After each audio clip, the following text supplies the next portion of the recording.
Hi, Josh Zaring from Zaring Studios again.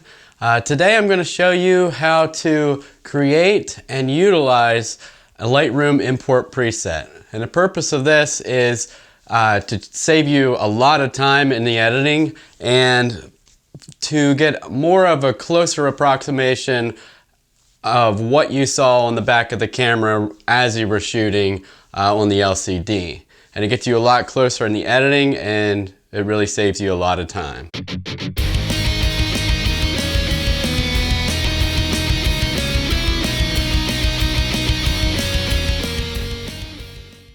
going to start with the camera calibration.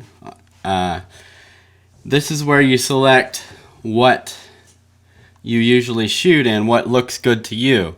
This is a user preference here. You can pick. I'm not going to tell you what to pick. Pick any. I'm going to go ahead and hit my import preset since it's off for this, and that's over here.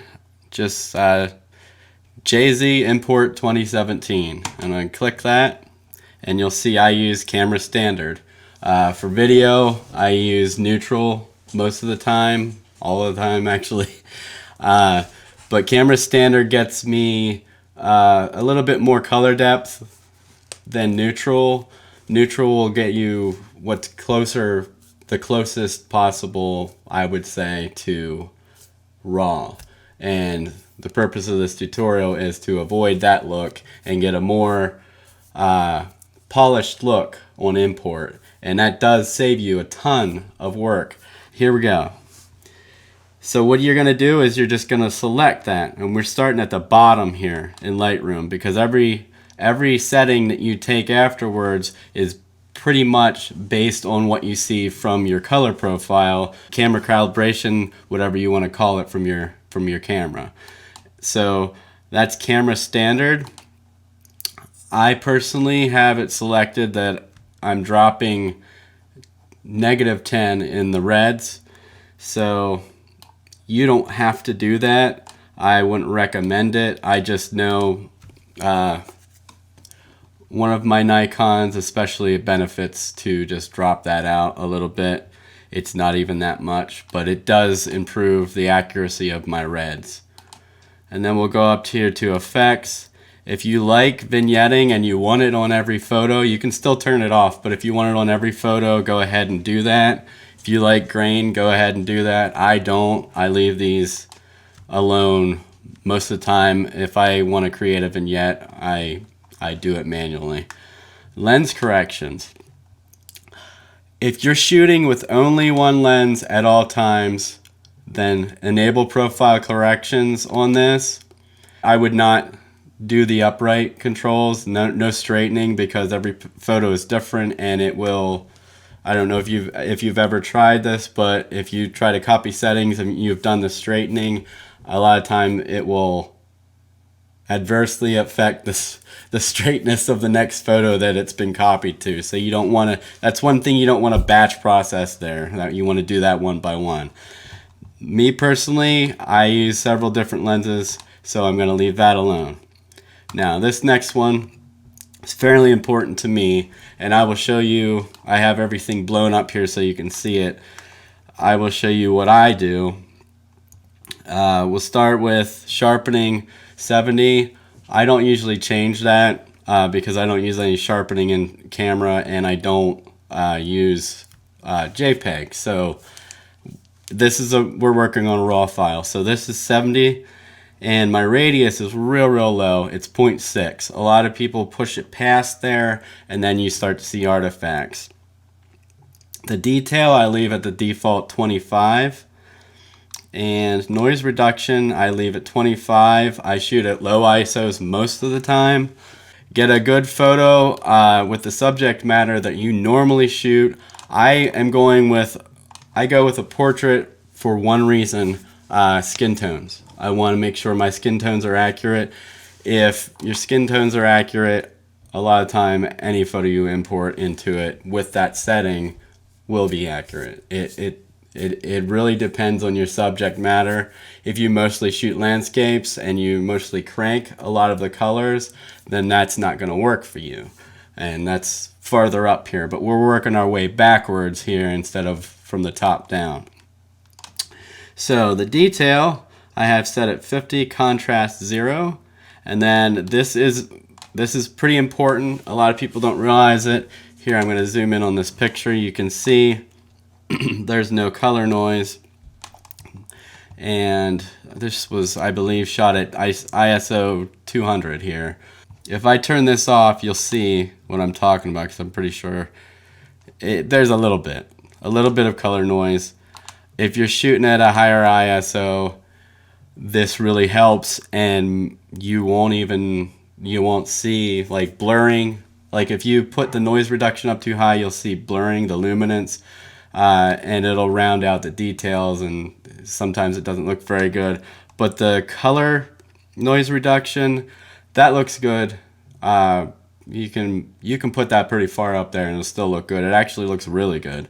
Like here, you don't like the eyes in the photo, I don't want to be blurred, so you know, just tread lightly, be careful. And again, you want to set these moderate settings so you have a better starting point than a basic raw file with everything set at 0. So, and we're going to go up here.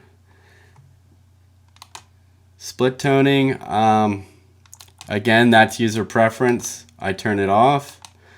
Color, here's a big one for landscapes and a lot of other things.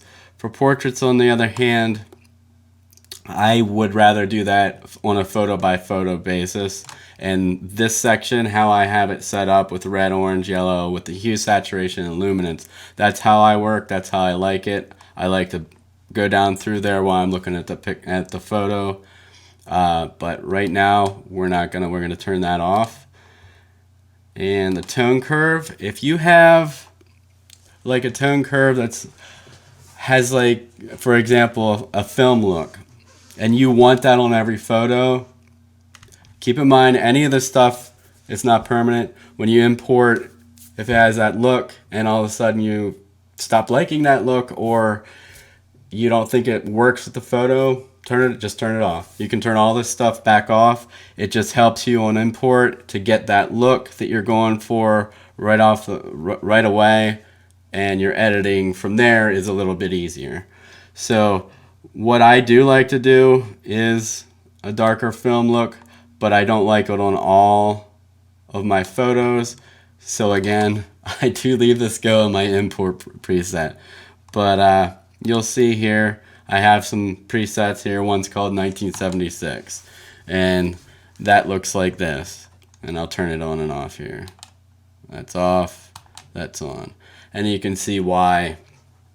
Here I have one called Super Deep that's just ridiculous, and that makes a really dark film-like haze, and it's not suitable for all photos. So the curves I leave alone, and that's on a photo by photo basis. This is where things get interesting. I'm going to start from the top down. Leave your white balance on as shot. You don't want it applying the wrong white balance to every photo. So leave that alone. Leave it as shot. Exposure, you should be leaving that at 0 because you are hopefully paying attention to your settings while you're shooting, and that should be fairly close. Contrast, this is where it's all user definable.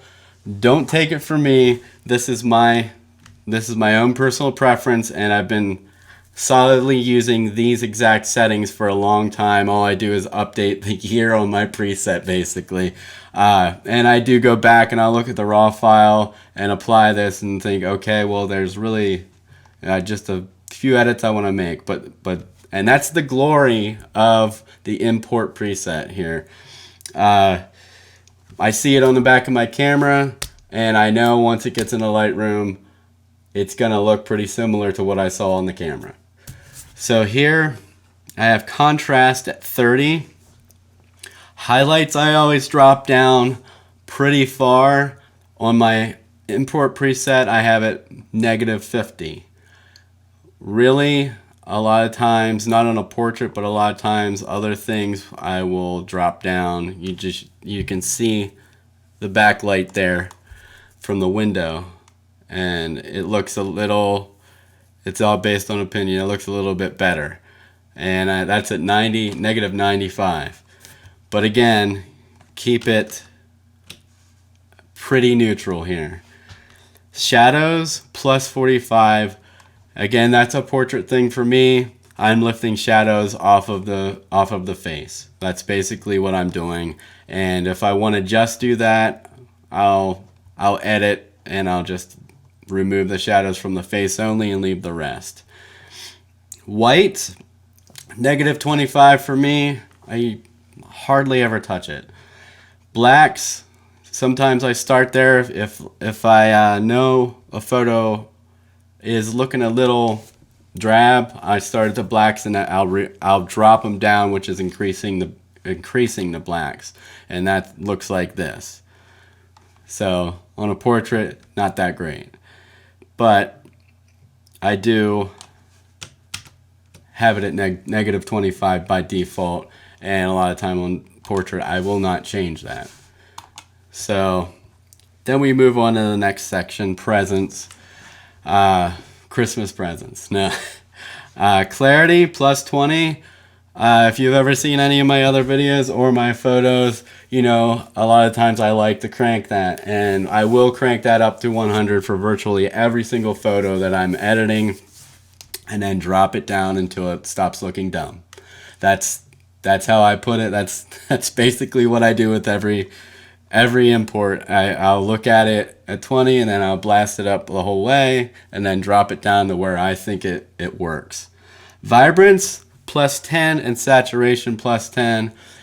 Because I don't use the vibrant color profile, I do go somewhere in between and I boost vibrance by 10 and saturation by 10, and that's it. What you want to do then is click the little plus sign over here, create new preset, and I'm just going to put test preset 2017. And these are, if the things that you didn't use, I would recommend unchecking them, just because Lightroom will turn them on if you have them selected. Most of the time I notice that with the other presets I make, even if I haven't done anything in that segment of Lightroom, it will turn it on if I have it selected when I save the preset. So you just unselect, like post crop, all the effects, deselect if you didn't use any effects. That's basically go down through here, and the things like white balance, you can leave that checked because I have it on as shot. That's not an on or off situation there. That's white balance. But your basic tones, I went down through and showed you what I usually have, what I always have on my import preset. Leave them alone. Just leave them all checked. If you adjusted it, leave it checked. If you didn't adjust it, uncheck it. So then click create, and there it is. So the next part is real easy here. Library, import, and I'm assuming you know how to do this already. If you don't, okay, I'll step you through it here. And we're in the library module. Click import, and wherever your photos are, click that. And I have it on my desktop for this. It's usually right off the card. So desktop, and Lightroom import example is the folder that I'm working with. You can see my raw files here. They're the same photos, they're just a copy and renamed so Lightroom doesn't reject the import. So what you do is go over to develop settings. First of all, there's a little thing off the right here, file handling and apply during import. And apply during import, you can do a whole lot of things. You can add all your metadata if you want to. If it's a series of photos, it's actually helpful if you do it right away. If you're going to keyword it, like if you're doing stock photos, or if you're keywording it for your catalog, I just have it set at none because when I keyword, I go back into library and keyword individually. and just copy and paste basically.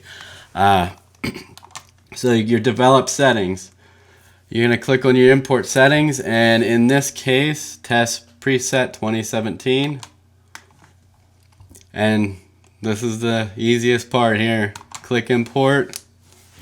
It imports them, applies the import preset, and your photos are 75%, depending on how heavily you edit, 75 to 90% there already without doing anything. So it basically, it does a lot for you. And then go into develop and just basically go down through your photos and verify that, you know, this is what you see is what you get situation now, and that looks exactly like it did during the other import that I showed you. And you know, I'm pretty happy with it. That's pretty much all there is to it.